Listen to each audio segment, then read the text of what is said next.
The cargo hold stank of recycled air, hot metal, and something sour, like expired rations. I'd been locked up for 36 hours on this alien warship, bruised, dehydrated, and confused as hell. One moment I was hauling scrap from a derelict freighter near the asteroid belt. The next I was yanked into a tractor beam by a massive cruiser flying alien insignia I didn't recognize. At least, not at the time. Now, I sat on a bench made of something harder than steel, flanked by two guards who looked like humanoid jaguars wearing armor, sleek, black, and pulsing faintly with blue light. Their eyes watched me with predator calm. Then the doors hissed open. She walked in like a storm wrapped in velvet. Tall, graceful, with cobalt blue skin that shimmered faintly under the ship's lights. Her long, dark hair was braided with metallic threads. Her uniform was half regal, half tactical, hugging her figure like it had been grown from her own skin. Her eyes, silver with slitted pupils, locked onto me. "I am Commander Virel Ka of the Andari Dominion," she said, her voice deep, accented, and sharp as a blade. "You are the human known as Jace Carter." I stood slowly, careful not to make sudden moves. "Yeah, that's me." She circled me, appraising me like I was a piece of livestock, or a weapon. "You are aware," she continued, "that trespassing within Andari territory is punishable by conscription or execution." I held up my hands. "Look, I didn't know I was in your space. My nav system's from a junked Earth trader ship, it barely works." She waved a hand. "Ignorance is no defense. However..." That pause hung heavy. "There is a loophole. According to Galactic law, Section 19F, regarding foreign salvage and contact clauses, a commander may claim a trespasser as her consort under special circumstances." Her tone sharpened, eyes narrowing. "I have invoked this clause." I blinked. "Wait, what?" "You are now my husband," she said flatly. "By law, and by my desire." I opened my mouth to protest, but no words came out. Virel Ka motioned to the guards, who left us alone. "You must understand," she said more softly. "This is not a whim. The Andari are in crisis. Our bloodlines grow thin. The war has ravaged our people. I must produce an heir. And Earth males are genetically compatible. You, in particular, possess ideal markers." I stared at her like she'd grown two heads. "So, you're saying you kidnapped me to make you my mate," she finished, her voice proud. "It is an honor." "To you, maybe," I muttered. She stepped closer, her scent like ozone and something sweet, like alien fruit. "I won't force you into anything intimate. But the bond is formalized. You are under my protection now. You will want for nothing. Food, shelter, companionship." I swallowed hard. "And if I refuse?" She paused. "Then I send you back to the cells. Or worse, let the Dominion Council decide your fate. They are not as kind as I." Damn.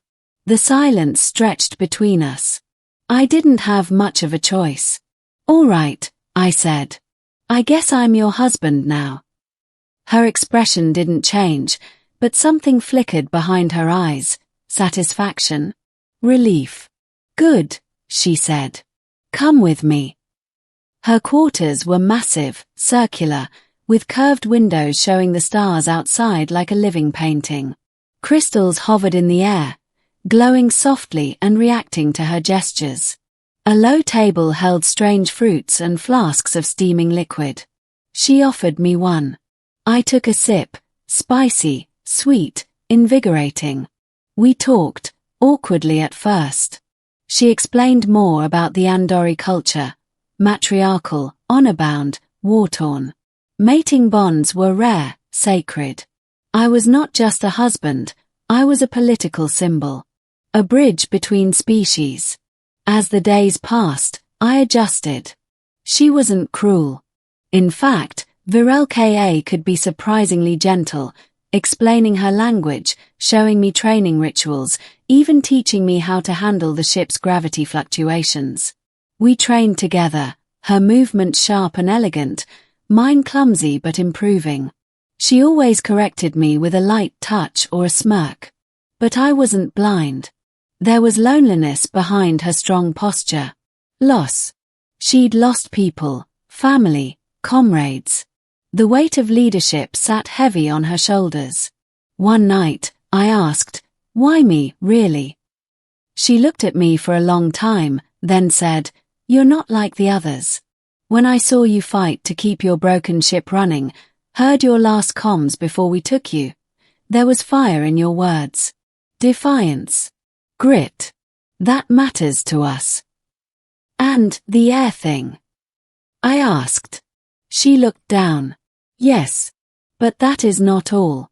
I chose you because something in me said you were mine. Before law.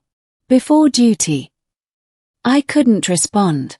Not really. So I just nodded. Trouble came 2 weeks later. Another Dominion ship intercepted us, a warship loyal to a rival house. They hailed us and demanded I be surrendered, claiming Virel Ka's bond was unlawful, that she had violated military neutrality. Virel Ka refused.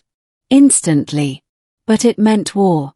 "They will board us," she said, strapping on her armor. "They want you for experimentation.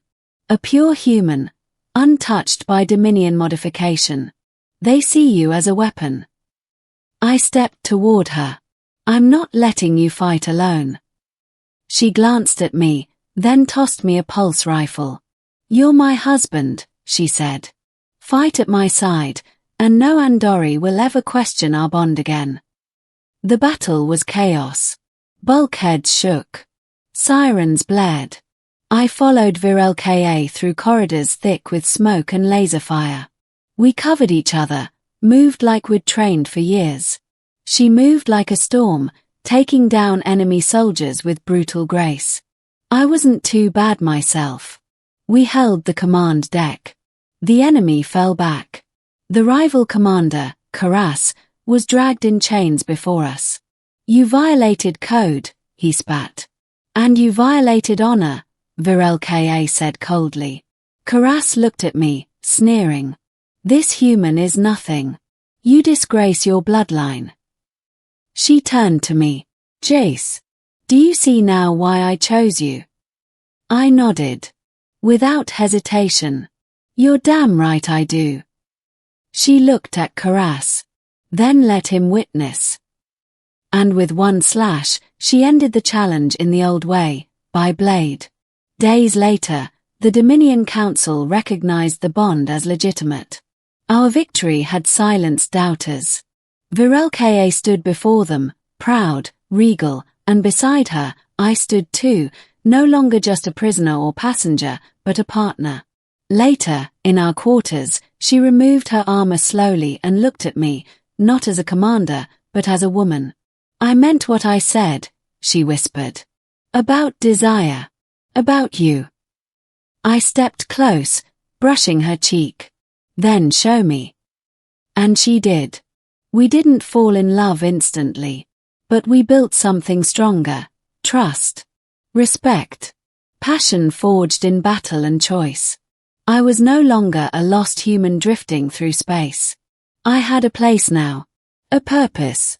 A wife who could break stars and hearts alike, and had chosen me. And damn if I didn't feel like the luckiest outlaw in the galaxy.